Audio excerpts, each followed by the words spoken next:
ఓం నారాయణ ఆదినారాయణ. భగవాన్ శ్రీ వెంకయ్య స్వామి వారికి నా హృదయపూర్వక నమస్కారములు.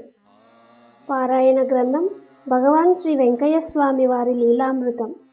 రచన సేకరణ సాయి శ్రీనివాస్ గారు. గాత్రం కుసుమ. సమర్పణ మండవ రవికాంత్. ఈరోజు మనం శ్రీ స్వామివారికి ఉన్న బిరుదు కరుణామయుడు గురించి తెలుసుకుందాం. కరుణామయుడు. ఒకరోజు నాగుల వెల్లటూరు నుండి వేలూరు సరోజనమ్మకు రొమ్ము మీద గడ్డలు ఏర్పడి డాక్టర్లు రొమ్ము క్యాన్సర్ అని చెప్పి ఎన్ని హాస్పిటల్స్ తిరిగినా నయం కాక ఆ బాధలకు తట్టుకోలేక నూతేటి వెంకటమ్మను తీసుకొని స్వామి వద్దకు బద్వేల్ తిప్ప మీదకు వెళ్ళారు. ఈమె జబ్బు విషయం స్వామితో చెప్పారు.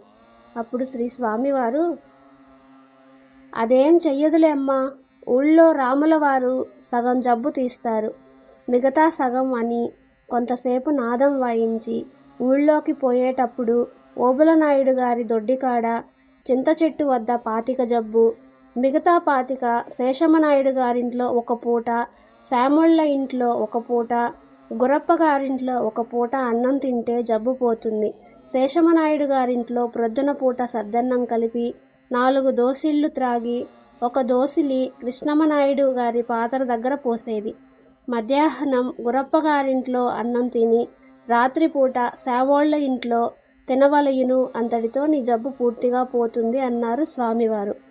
వెంకటమ్మ ఇవి అన్నీ చేస్తే జబ్బు పోతుందా స్వామి, ఈమె చాలా భయపడుతుంది అని వచ్చిన వాళ్ళు అంటే, అది విని స్వామి, ఏందమ్మో మీరనుకుండేది, ఆకలవాయ సారవకాడ ఒక పిల్లోడు వచ్చిపోయే వాళ్ళను చూచి పరిగెత్తేది, వీళ్ళు కాదని మళ్ళీ పోయేది, ఆ విధంగా చేస్తున్నా. ఈమె బ్రతికేదెవరికి నమ్మకం లేకుంటే పిల్లవాడు సంగతి ఏంటి అని స్వామి చెబుతుంటే వాళ్ళందరికీ నవ్వొచ్చింది. ఆమెను గురించి ప్రతి వాళ్ళు ఉపయోగం లేదు, బ్రతకదని నిశ్చయించుకున్న మనిషిని అంత సంతోష పెట్టడం ఎవరి వల్ల అవుతుంది? ఈమె ఇంటికి వచ్చి స్వామి చెప్పినట్లు చేసి జబ్బు పోగొట్టుకొని స్వామి పై విధంగా చెప్పిన అబ్బాయిని సంవత్సరంలోపే కంది. ఈమె సంగతి అందరికీ ఆశ్చర్యం కలిగించింది. ఈ వేలూరు సరోజనమ్మ రొమ్ము క్యాన్సర్కు స్వామి చెప్పిన వాటికి సంబంధమే లేదు. కానీ స్వామి మాటే వారికి వేదం. స్వామి మాట వారికి వైద్యంగా పనిచేసింది. ఆమెకు పునర్జన్మ లభించింది.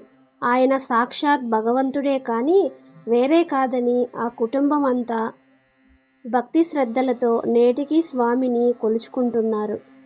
స్వామివారు వర్షాకాలంలో నది పెద్దగా పారేటప్పుడు కట్టవేయడం మానుకొని కొన్నాళ్ళు మళ్ళీ ఊరూరా తిరిగేవారు. స్వామి ఒకనాడు బాలాజీరావుపేట, పొత్తూరు చిన్న నరసప్పనాయుడు, బద్వేలు వచ్చి పిలిచినప్పుడు వస్తామన్నారు. కాబట్టి చలమానాయుడుతో మనం బాలాజీరావుపేట పోయి రావద్దా అని వెంటబెట్టుకొని బాలాజీరావుపేట పోయారు. ఈ చిన్న నరసప్పనాయుడు స్వామిని చాలా భక్తి శ్రద్ధలతో సేవించి పూజించేవాడు. ఆయన ఇల్లు స్వామి చెప్పినట్లే కట్టుకున్నాడు. ఈయన ఏ పని చేయాలన్నా స్వామిని అడిగి స్వామి చెప్పిన విధంగా చేసుకునేవాడు. మరునాడు ఉదయాన్నే ఆ ఊళ్ళో పడమర వీధిని ఉన్న బుడ్డప్పనాయుడు స్వామిని తోడుకొని పోయి ఆయన ఇల్లు, సంసారం, మంచి చెడ్డ అడిగిన తర్వాత స్వామి పడమరగా ఉండే బావి దగ్గరకు పోయి గట్టిగా దోయ్ అని గట్టిగా అదిలించే వరకు ఊళ్ళో వాళ్ళు ఏందా స్వామి అంత గట్టిగా అదిలించాడని అనుకున్నారు. సాయంత్రం పశువులు ఇంటికి వస్తానే పశువుల దగ్గరున్న పిల్లవాళ్ళు, ఈరోజు మేము అడవిలోకి ఆవులు తోలుకుపోయిన కొద్దిసేపటికే చిరుతపులి ఓ ఆవును పట్టుకుంది. అంతలోనే మన ఊళ్ళో ఉన్న వెంకయ్య స్వామి వచ్చి తరిమేశాడు, లేకపోతే దాన్ని చంపి ఉండేదే అని ఆ పిల్లలు అన్నారు. పులి పట్టుకున్న గాయాలకు వైద్యం చేశారు. అప్పుడు అందరికీ అర్థమైంది స్వామి అప్పుడు దోయని అదిలించింది అందుకన్నమాట.